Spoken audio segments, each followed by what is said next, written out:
シェア畑ひもんや3丁目菜園アドバイザーの西川です。今日は白菜の成長が止まる気温についてと低温時の対策について紹介していきます。白菜は12月以降は一気に成長が遅くなっていきます。結球不足の白菜は結球しなくなったりサイズが大きくなるようなことは期待できないです。そのまま結球しないままで収穫して食べることもできます。しかしサイズが小さい白菜などは当該に合う可能性も高く対策が必要になります。今日は注意すべき気温についてと寒くなってからの白菜にやる作業についてご説明します。最後に質問にもお答えしますのでぜひご覧になってください。それでは行ってみましょ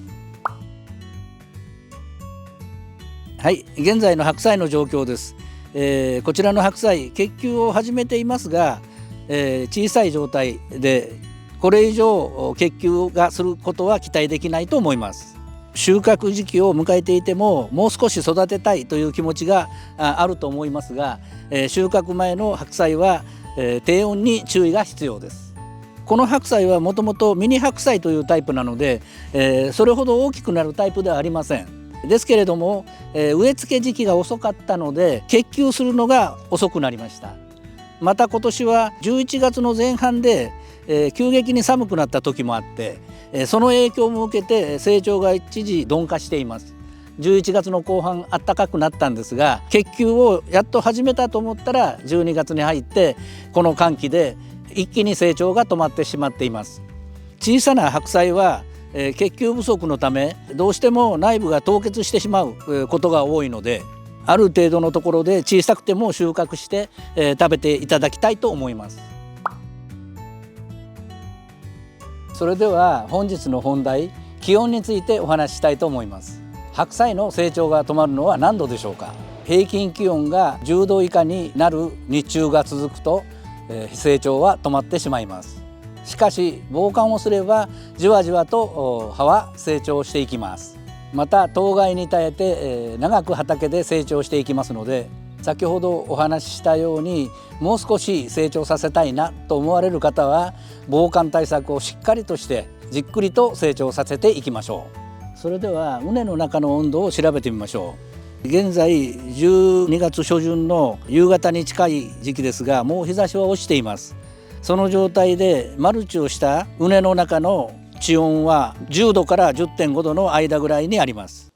こちらはビニールトンネルで防寒対策をした畝です。同じく地温を測っていきます。もう日差しも落ちてますので、そんなに温度は高くないと思いますが、はい、約 15.7 度先ほどよりも5度から 5.5 度ぐらい高い地温が得られています。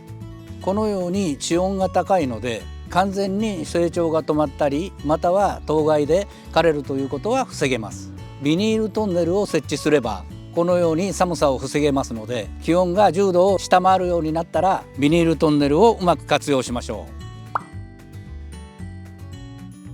う。それではこちらの畝の防寒対策についてご説明します。まずマルチをした上に苗を植えて不織布を軽くベタ掛けにしています。次に穴あきビニール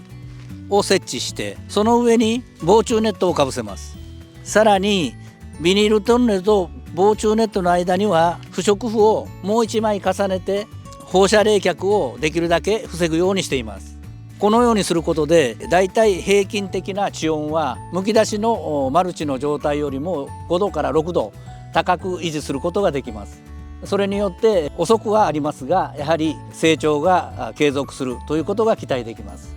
結球が終わって収穫時期になった白菜であっても10度以下になったら凍結を防ぐために不織布をかけておきましょう。不織布をふんわりとベタ掛けにしていただくと当該を防ぐことができます。当該の被害は先端から枯れていきますので白菜の葉で包む対策も効果的かと思います。10度以下になるとアブラムシの活動も白菜の成長の停止と同じように停止します。しかし防寒によって温度が上がると活動を再開する可能性があるので防寒対策の前にアブラムシなどを必ず除去しておきましょう。白菜は10度以下になると成長が止まるというふうにご紹介しましたが一般的に植物の場合成長するというのは細胞が分裂していくことによって成長していきます。この細胞分裂の起こる時間間隔が温度とかなり関連しています。25度ぐらいの温度の場合はだいたい10分から15分に1回ぐらい細胞分裂を起こします。ですから10分から15分ぐらいで倍になる、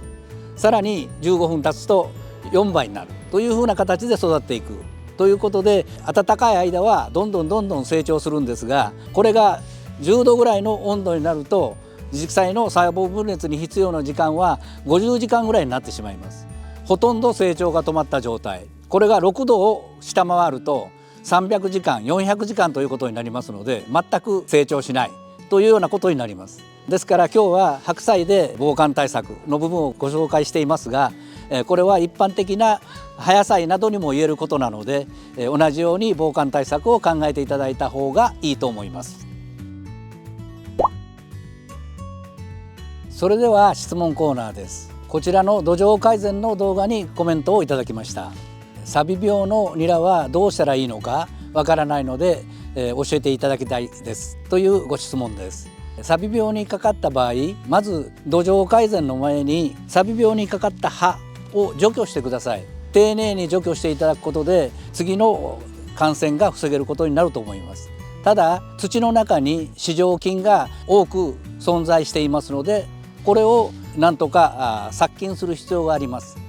土壌改善の中ではいろいろな資材をご説明していますが、糸状菌にはオゾンなどがかなり有効ですので、オゾン水を作られてそれを散布いただくということが次のサビ病の蔓延を防ぐ第一番の手立てになると思います。ニラの場合多年草ですので、一度収穫が終わったないしは冬に枯れてしまってもまた春になると出てきますので、土壌の消毒というのが非常に重要になります。